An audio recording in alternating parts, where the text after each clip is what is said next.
오늘 본문 우리 사도행전 5장 우리 33절부터 42절 말씀 중심으로 당신은 어떻게 판단하는가 하는 제목으로 우리 함께 은혜를 나누기를 소원합니다.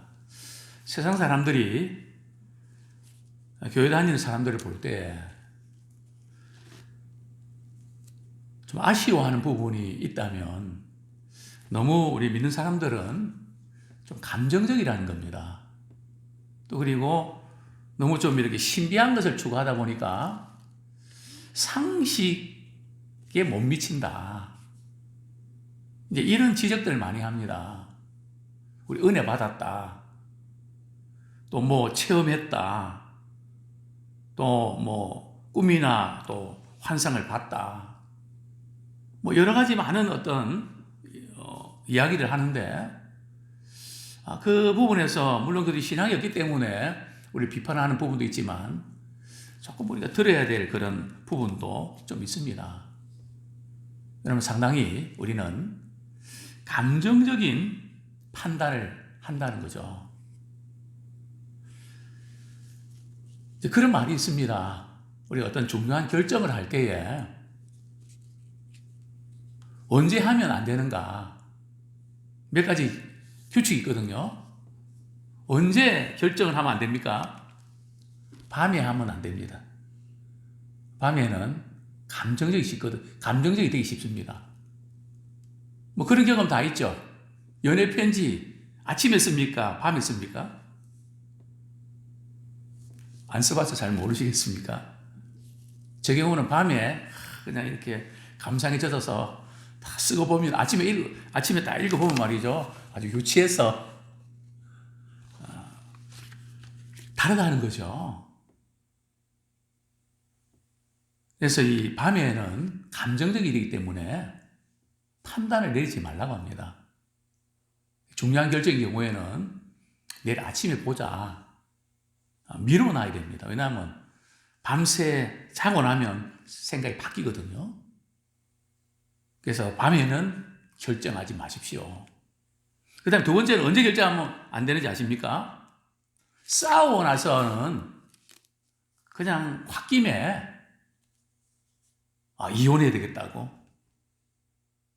뭐 직장 때려치워야 되겠다고. 근데 싸우고 나서 결정하면 후회하기 쉽다는 거죠. 왜냐하면 감정적이 되기 쉬우니까요. 그래서 싸우고 나서 결정하지 마십시오. 세 번째는요, 힘들 때는 결정하지 마십시오. 근데 우리는 힘들다 보면 너무 지치고, 나는 여기까지다. 포기하고 싶어지거든요. 조금 더 참고 인내하면 됐을 텐데, 그거 참지를 못하고. 저는 이렇게 가게를 운영하고 이런 여러 우리 분들 가운데도 그 과정이 좀 힘들고 어려워도 조금 참으면 손해가 덜 날 텐데 그냥 일하는 사람 속썩이고 힘드니까 때려쳐 버린다고 얼마나 많은 손해를 입게 됩니까? 좀 힘들더라도 조금 견뎌야 피해가 덜하지 않냐고 고민해도 그래서 힘든다는 생각 때문에 안 들어갑니다. 오늘 본문에 보면 감정적 판단을 하는 사람들이 있습니다.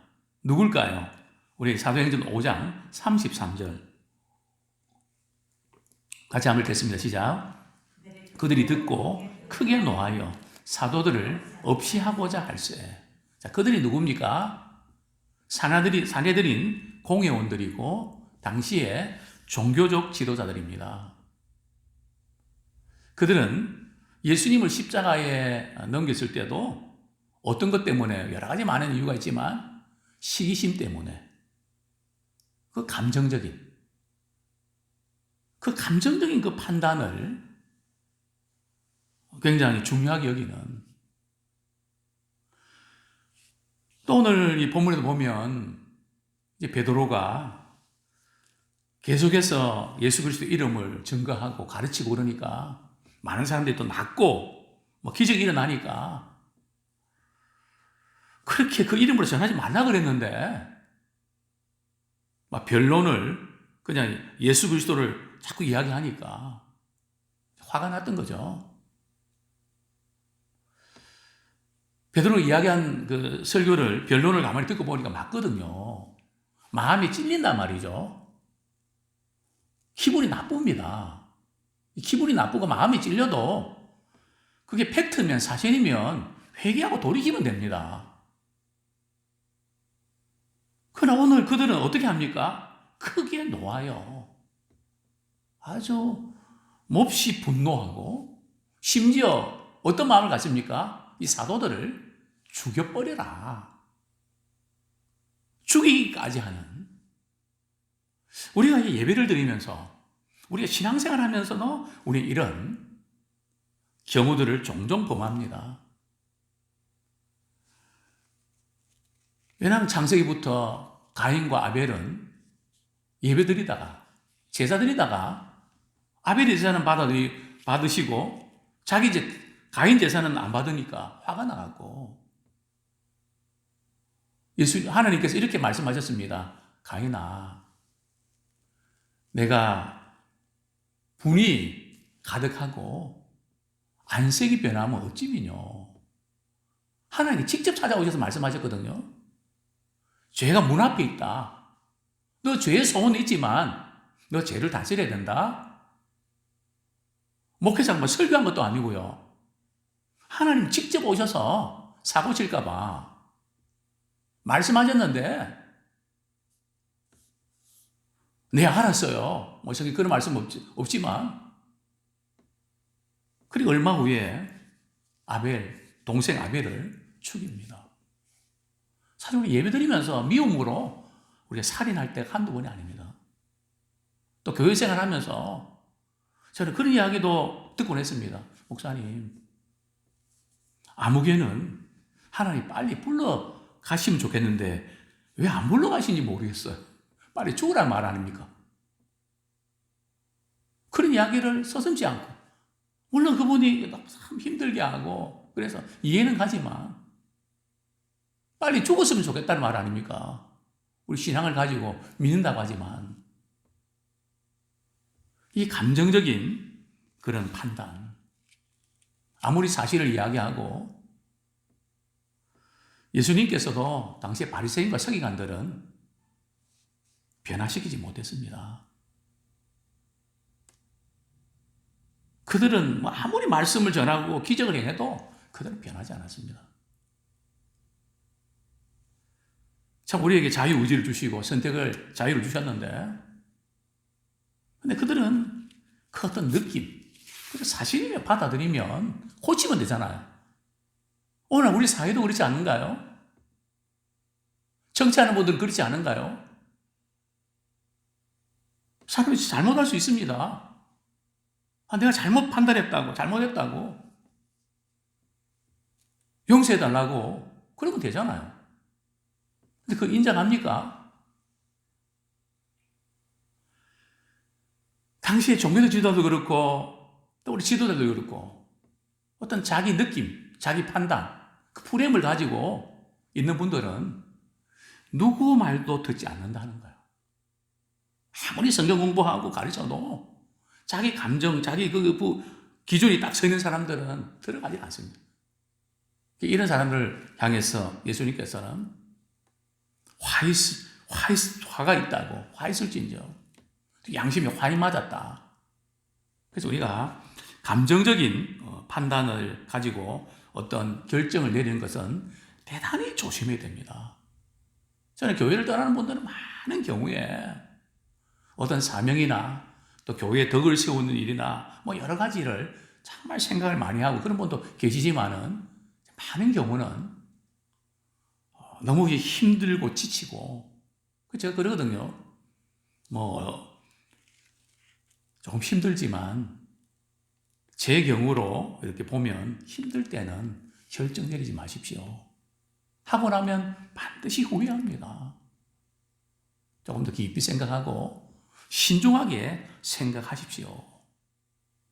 어쨌든 오늘 본문의 종교적 지도자들은 감정적 판단을 이제 내렸는데요.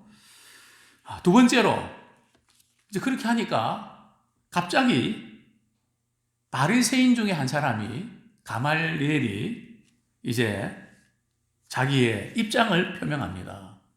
우리 34절, 35절 같이 읽겠습니다. 시작. 바리새인 가말리엘은 율법교사로 모든 백성에게 존경을 받는 자라. 공회 중에 일어나 명하여 사도들을 잠깐 밖에 나가게 하고 말하되, 이스라엘 사람들아, 너희가 이 사람들에 대하여 어떻게 하려는지 조심하라. 그동안 이렇게 대제장들과 사두개인들이 주로 이렇게 나타났는데, 이제 바리새인 중에 한 사람, 존경받는 가말리엘이 내 견해를 말씀드리겠습니다. 그는 누굽니까? 율법 교사입니다. 또 사람들로부터, 백성들로부터 존경받는 사람입니다. 또 그는 누굽니까? 지금 히브리 이렇게 학파에 두 부류가 있는데, 첫 번째 학파는 조금 율법을 적용하는데 관용을 베푸는 힐렐 학파고요. 그 다음에 율법을 아주 안식일을 지킨다 할 때도 아주 엄격하게 적용하는 샴마이 학파가 있습니다. 이 지금 가말리엘은 힐렐의 그 학파에, 제창했던 그 학파의 손자입니다. 참 대단한 사람이죠. 또 가말리엘은 어떤 사람입니까? 사도행전, 우리 잠깐 한번 보겠습니다. 사도행전 22장 3절. 사도행전 22장 3절.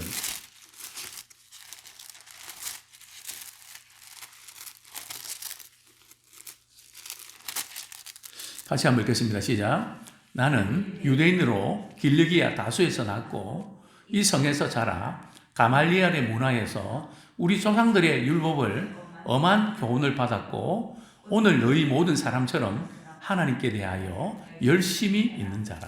여기 보면은 사도 바울이 그 변화되기 전에 가말리엘 문화에서 문화생입니다.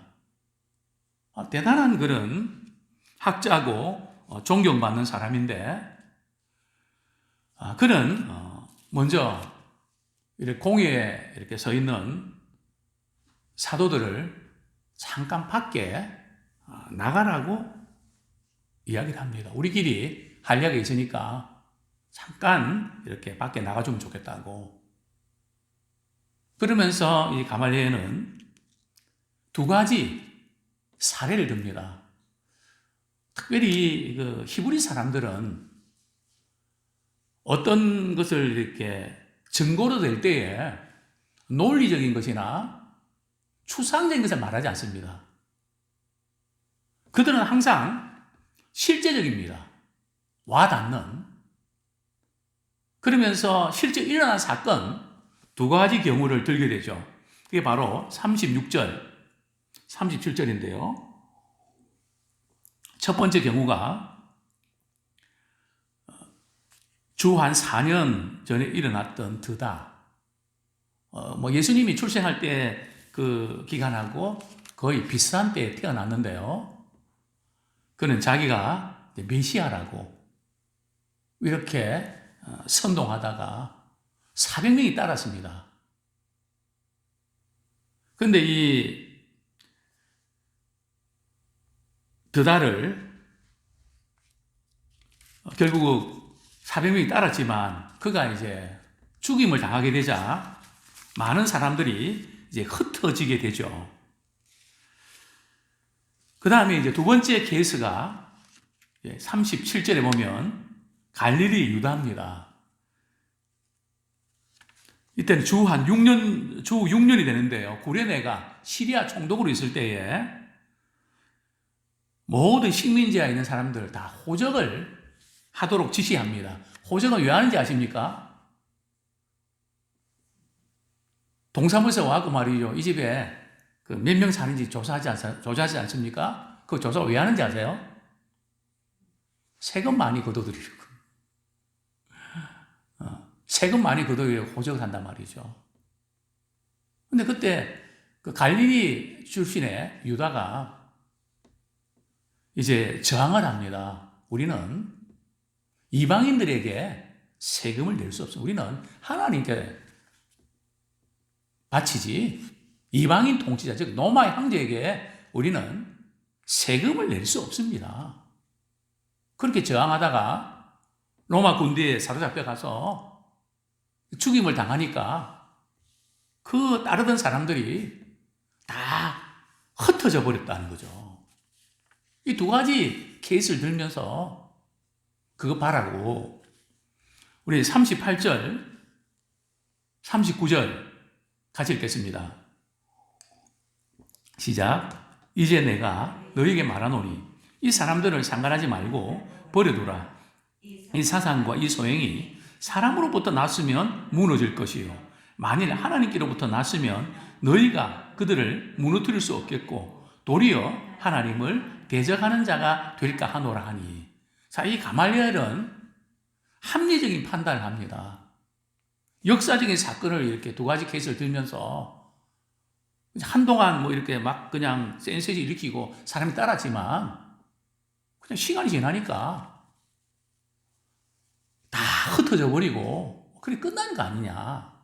그러니까 너무 예민하게 반응할 필요 없습니다. 자, 문제는 지금 이 가말리엘의 이런 그 입장이 부분적으로 맞고 부분적으로는 틀립니다. 왜냐하면 이슬람교 같은 경우는 얼마나 지금까지 중동 문제를 일으키고 참 많은 문제가 되지 않습니까? 얼마나 오랫동안 지탱이 됩니까? 그 다음에 또한 뭐 여러 가지 많은 그 이단들, 그들이 얼마나 많은 문제를 일으킵니까?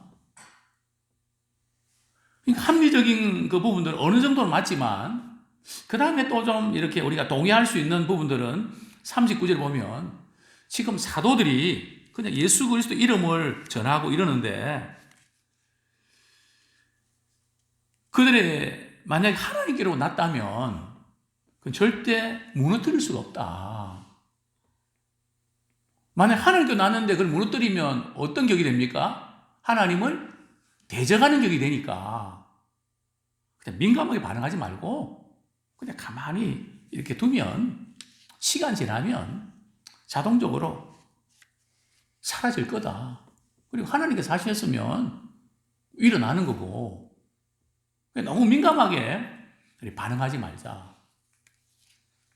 이 지금 가말리엘은 합리적으로 판단합니다. 세상 사람들은 감정적으로 판단하기보다는 합리적으로 판단합니다. 저는 그걸 많이 느낍니다. 제가 목회자들 또 우리 성도들 무슨 문제가 있을 때 접근하다 보면 굉장히 감정적이거든요. 뭐 차근차근 이야기를 이렇게 해서 상대방을 설득하고 입장을 이렇게 이야기하기보다는 그냥 화부터 먼저 내고 되게 그렇지 않나요? 저는 이제 이렇게 그 직장에서 이렇게 하시는 분들 전화 받는 거 보면 제가 부끄러울 때가 많이 있습니다. 뭐 저도 어떤 때는 성질부터 낼 때가 많거든요. 그 직장인들 그렇게 안 합니다. 아, 기분이 많이 나쁘시군요. 죄송합니다. 그러면서 하나하나 이렇게 이야기하거든요. 세상 사람은 합리적이란 말이죠. 근데 우리는 이 감정적인 것이 앞서서 합리성을 잃어버리는 이것이 우리 약점입니다. 그래서 한국 기독교가 좀 상식이 통하면 좋겠다. 거기도 못 미치는 것 같다. 뭐 이런 평가를 받고 비난을 받는, 물론 다 그런 건 아닙니다. 그런 경향이 있는 것도 우리는 부인하지 못합니다.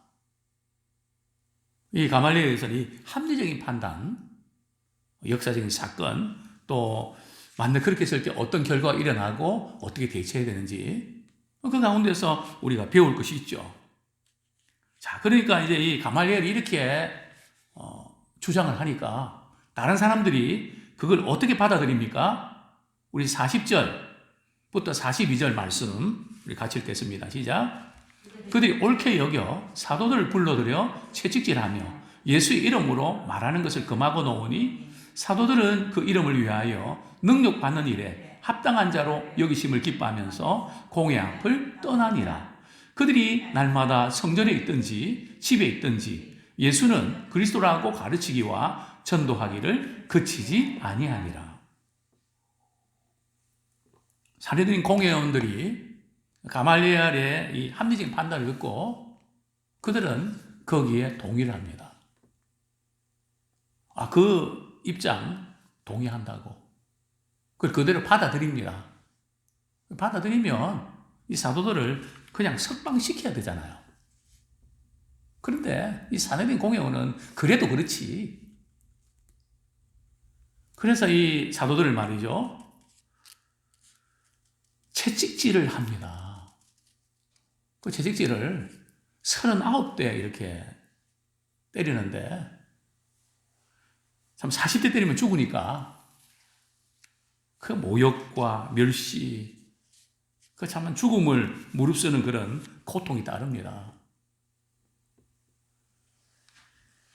참 이렇게 채찍질 한다는 것 자체가 아직도 이렇게 감정적인, 머리로는 이해하지만 그래도 그렇지 어떤 감정적인 것에 또 사로잡히는, 제가 볼 때는 연세 드신 분들이 이렇게 되는 경향이 많습니다. 다 그런 건 아닌데요.